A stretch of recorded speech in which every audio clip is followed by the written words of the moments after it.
680 business editor Richard Southern joins us now with something new about the fallout of the Sears bankruptcy. And Richard, when we learned that stores were going to be closing, your first thought was probably about employees, but there's another side, suppliers. What can you tell us about that? Yeah, a big knock-on effect for all the suppliers that sold their products to Sears Canada, Melissa. Now, they're doing something about this. Starting today, 25 former Sears Canada suppliers got together and they opened, we're seeing the ribbon cutting here, they opened their own store, a liquidation outlet at the Shops at Steel. So that's Steel's in the 404. It's called Bobby's Liquidation Outlet. They're promising deeply discounted merchandise. This is actually in a former Sears Canada location. We caught up with Tyler Bonham, the general manager of Bobby's Liquidation Outlet.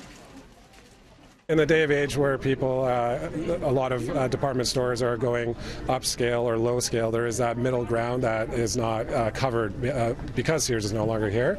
So we have a lot of great products at fantastic prices, and ultimately that's what Canadian consumers are looking for, just decent or very well-made products at great prices, because saving a dollar here and there helps out every Canadian household, and that's what people are looking for.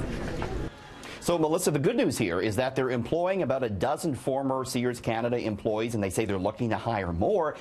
But you got to wonder if they're going to be able to succeed where Sears Canada couldn't. Of course, we're seeing all those dollars going online, but there it is, kind of neat that they're all getting together to try and do something about their situation. An interesting twist there for sure. And you've got another reason for us to not like gridlock tonight, is that right? I've been watching City Commute, hashtag City Commute, right. So I know all the problems about gridlock. But here's another one for you. The Toronto Region Board of Trade says highway traffic congestion in the GTA costs all of us $125 a year. You see, a lot of goods are moved on GTA highways. In fact, $3 billion worth of goods trucked through the region every day, and the fact that they get slowed down and delayed costs companies money, which they in turn pass on to us consumers. The report also found a lot of growing trouble with downtown deliveries. Parking tickets get handed out regularly to couriers and to trucking companies, and the cost of those tickets too passed on to the likes of you and I. Nothing good comes of that gridlock, Melissa. Yeah, it has to get to us somehow, all those products on the road. Well, there's a first in Canada, the very first marijuana sector hostile takeover attempt. What's going on there? Yeah, so we're seeing a lot of companies now in the marijuana sector, and Aurora, one of the larger ones, trying to buy CanniMed, who have been big in the medical marijuana sector, and CanniMed doesn't want to be bought. So they're taking their offer right to shareholders, what they call a hostile takeover bid. Had a chance to talk to the CEO of Aurora Cannabis, and I asked him about the big valuations we're seeing in the sector. None of these companies are really turning any profits, yet they have billion-dollar valuations. Take a listen to Cam Batley. The market for consumer cannabis in Canada is going to be enormous. We already know that there are millions of Canadians who are currently using cannabis. They're just accessing it via the illegal, unregulated market.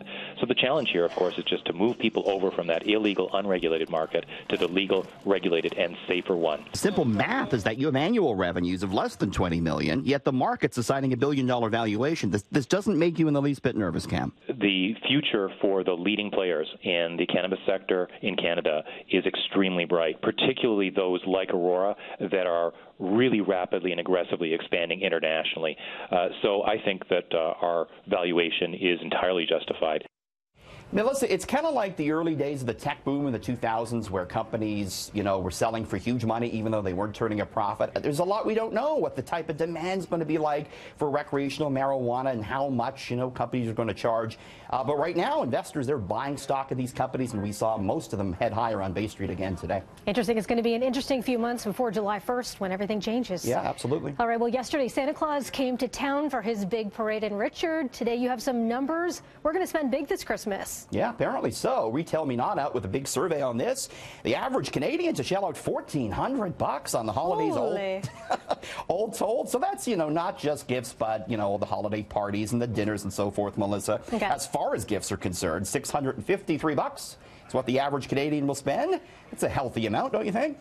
It's about $100 more than last year. 43% say they tend to overspend, and only 26% say they plan to take advantage of Black Friday and Cyber Monday sales, which of course are coming up here in the next couple of days.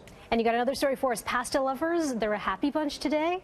So, I haven't used this product, but apparently a lot of people have. We're talking here about Bravo pasta sauce, which was made by many years by Kraft Canada down in Leamington, the tomato capital of Canada. It was discontinued back in March. for what they said was weak sales, but big online outrage about that. 10,000 people signed a petition demanding its return, and sure enough, Kraft Canada says, okay, we're going to bring it back for a limited time run starting December 10th at some Giant Tiger stores around the GTA. So a lot of people happy about their Bravo pasta sauce coming back, Melissa. Excellent. That's what's for dinner tonight, I guess. Now we want spaghetti. Thanks, Richard. Absolutely. Thanks for that, Richard. We'll talk to you again tomorrow. Thanks. For now, it's over to Janelle Amasa.